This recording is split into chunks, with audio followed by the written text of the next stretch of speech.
You know that subtle, sharp contraction in your solar plexus the moment the elevator doors open to a packed lobby? It's not a fear of people. It's the way your eyes instinctively map the geometry of the room, identifying the quickest path to a corner or an exit before you've even realized you're doing it. You find yourself adjusting your shoulders, making yourself smaller, trying to occupy as little physical and psychic space as possible, as if by becoming invisible, you might finally become safe. I'm sitting here now, the house is finally still, and the only sound is the rhythmic, low hum of the refrigerator in the kitchen. The coffee in my mug has long since gone cold, a dark, still pool that mirrors the quiet I've been chasing all day. It's in these moments of profound solitude that the ringing in my ears, the residue of a world that is simply too loud, finally begins to fade. It's exhausting, isn't it, to carry a nervous system that feels like it's been stripped of its skin. You might remember a time, perhaps back in the golden haze of childhood, when a playground felt like a kingdom of possibility rather than a battlefield of overstimulation. You could lose yourself in the dirt or the sky without feeling the weight of everyone else's presence. But somewhere along the line, the world became heavy. What was once a natural curiosity has curdled into a core paradox. The very sensitivity that makes you a deeply intuitive, empathetic, and observant soul is the same mechanism that makes a simple trip to the grocery store feel like a marathon of the spirit.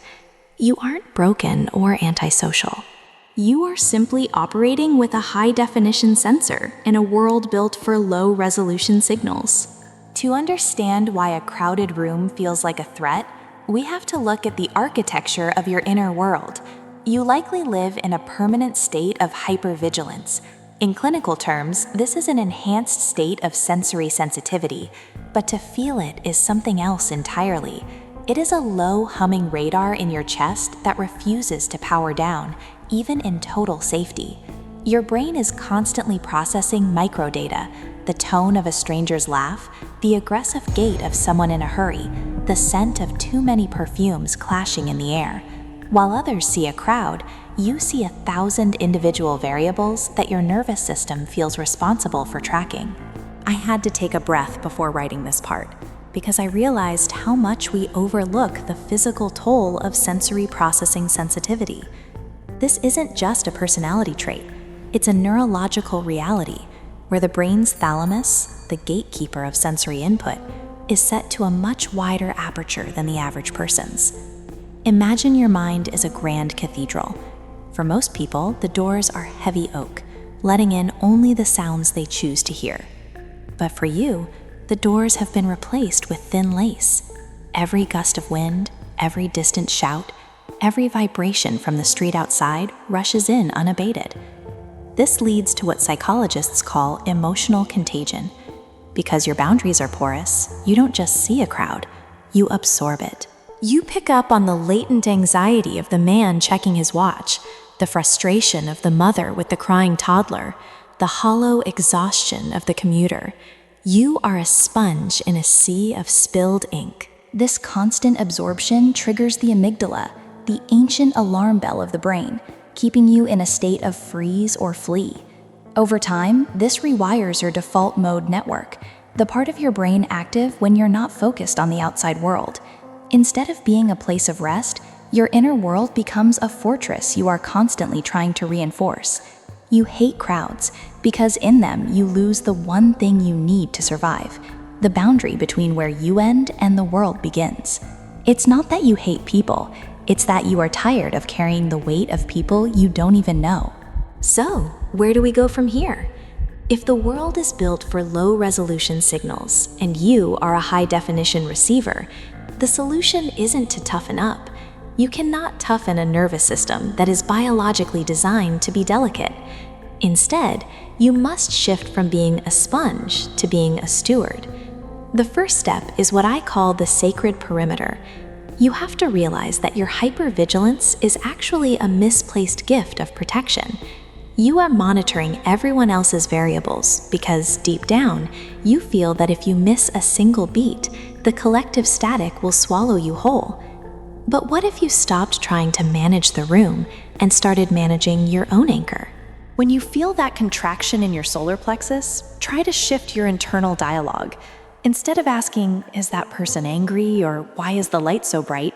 ask, "Where do my feet touch the floor?" By pulling your awareness back into the physical density of your own body, you begin to close those lace doors just enough to breathe. You aren't shutting the world out, you are simply reclaiming the deed to your own internal territory. Practice selective openness. You don't owe the grocery store your empathy. You don't owe the crowded transit bus your spiritual attunement. It is okay. In fact, it is necessary to turn your sensor to standby mode. Save that high-definition resolution for the people and the art that actually deserve to be seen in such vivid detail. The house is still quiet. I finally take a sip of my coffee. It's cold, bitter, and grounding. If you are listening to this, I want you to stop apologizing for your need to get away. I want you to stop feeling guilty for the relief you feel when a plan is canceled, or when you finally step through your front door and lock the world outside. That social hangover you feel after a crowd isn't a sign of weakness. It is the natural recovery time for a soul that has just finished a marathon of observation. You are the ones who notice the shift in the wind before the storm arrives. You are the ones who see the unspoken pain in a friend's eyes that everyone else missed. This sensitivity is your greatest burden, yes, but it is also your most sacred compass. Don't let the noise of the many drown out the quiet, steady signal of the few. You aren't antisocial. You are simply a protector of your own peace. And in a world this loud, that might be the most rebellious thing you can be. Stay observant, but stay grounded. I'll be here in the quiet if you need me. There is a profound, invisible grief that follows those of us who live with this unprotected perimeter. It is the grief of the missed invitation, the early exit, and the quiet label of being difficult or aloof. We pay a heavy tax just to maintain our equilibrium, and often that tax is paid in the currency of belonging. To the outside world, your need to avoid the crowd looks like a choice, or perhaps even a form of social arrogance. But let's be honest for a second. It's actually a sacrifice of authenticity. You trade the warmth of the group for the safety of the shadows, because the noise of the collective is simply too expensive for your soul to afford. This brings to mind Arthur Schopenhauer's famous porcupine dilemma. He imagined a group of porcupines huddling together for warmth on a freezing winter day. As they get closer, their quills begin to prick one another, forcing them apart. They are caught in a tragic oscillation, driven together by the need for warmth, but driven apart by the pain of proximity. For you, the quills aren't just your own defenses, they are the jagged edges of everyone else's unmanaged energy. You live in that cold middle space, close enough to see the light of the bonfire, but too sensitive to stand near the heat without being burned. I've often wondered, as I decline yet another must-attend event, if I am protecting my peace or merely feeding my isolation. It's a lonely kind of math we do, isn't it? Calculating exactly how much of ourselves we can afford to lose before we have nothing left to bring home. The core fear isn't just the crowd.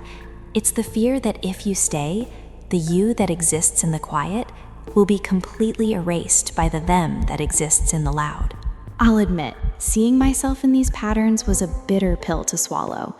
It's tempting to think of our hatred for crowds as just a quirky personality trait, but when we look closer, we see it has woven itself into the very fabric of our adult lives. These aren't just who we are. They are the sophisticated coping strategies of a nervous system trying to survive a world it wasn't designed for. Let's pause here, because I know how heavy this realization feels. To be honest, exploring this part of the psyche isn't easy for me to write either. It feels like I'm reading your private diary, largely because it felt like that for me too. In the cold light of adulthood, this perimeter guarding manifests in specific, often painful ways. In professional settings, you likely gravitate toward roles that offer autonomy or physical distance. You might find the open office concept to be a form of psychological torture. leading you to become the person who stays late or arrives early just to taste the silence. You're often the most productive person in the room, but you're also the most likely to be overlooked because you've mastered the art of being professionally invisible to avoid the friction of office politics. In relationships, you don't just date, you audit. You are hyper-aware of your partner's volume, not just their voice, but their emotional presence. You might struggle with merging in a long-term relationship, feeling a desperate, almost claustrophobic need for a cave or a space where no one else's energy can reach you. Even when you are in a crowd, you aren't really there. You are busy monitoring the room. You become the person who ensures everyone else is comfortable, who smooths over tensions, or who tracks the exits. You are working, even when you should be playing.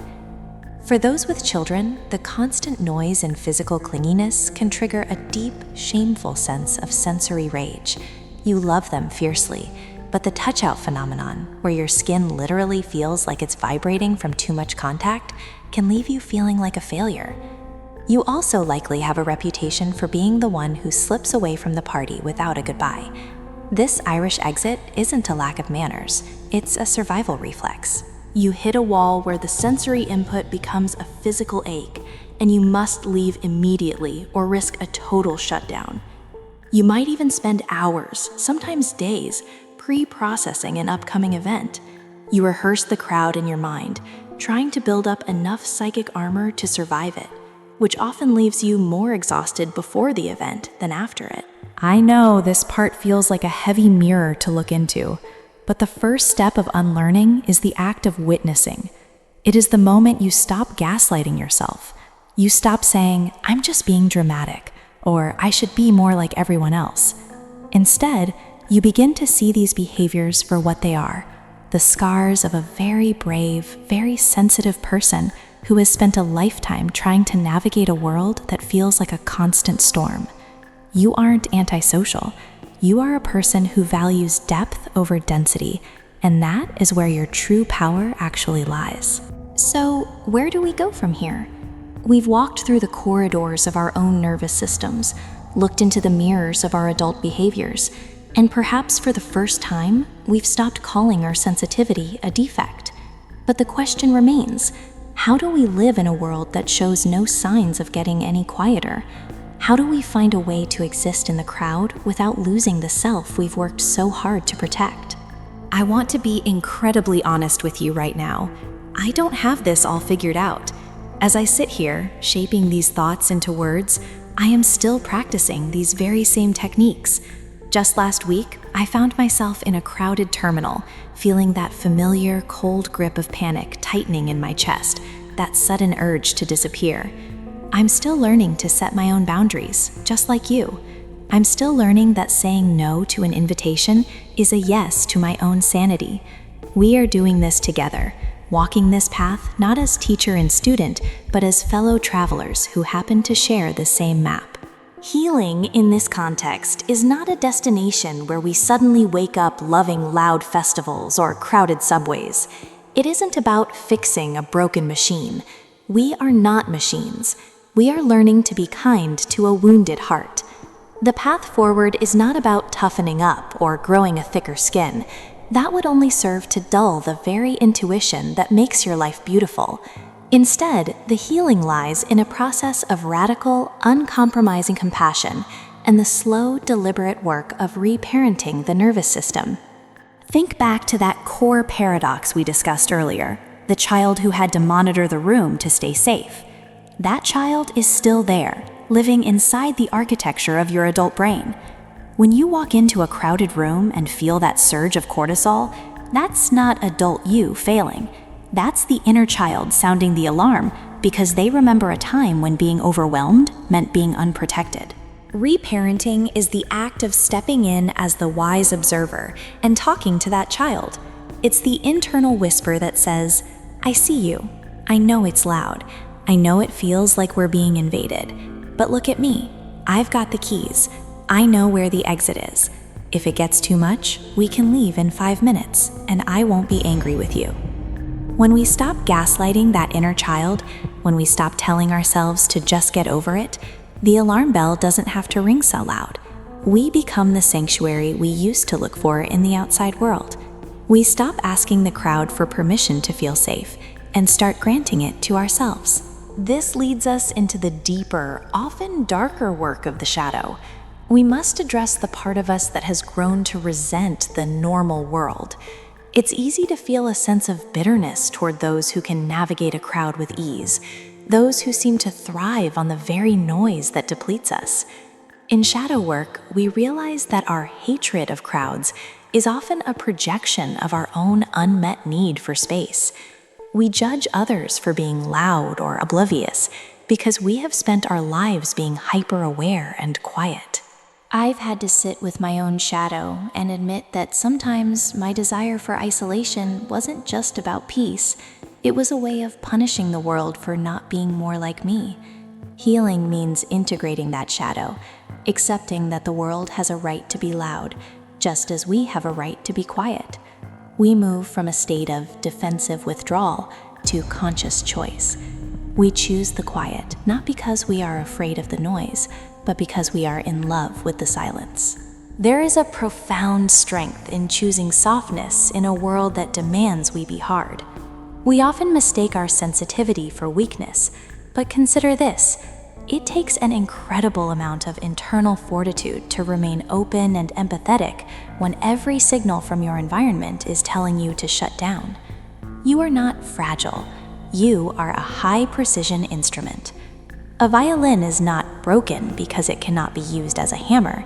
It is simply designed for a different kind of music.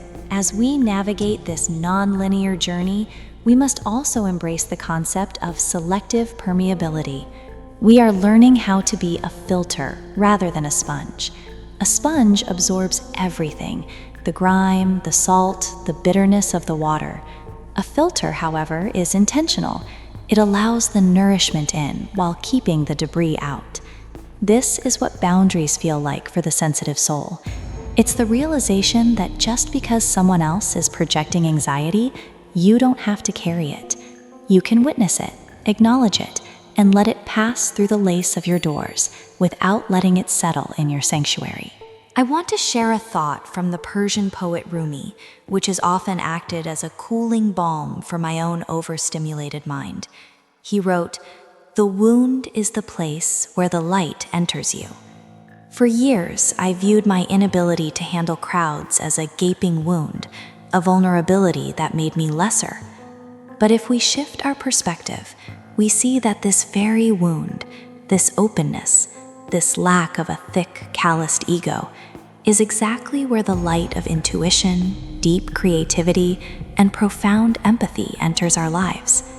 Your hatred of the crowd is actually a symptom of your capacity for deep one-on-one connection.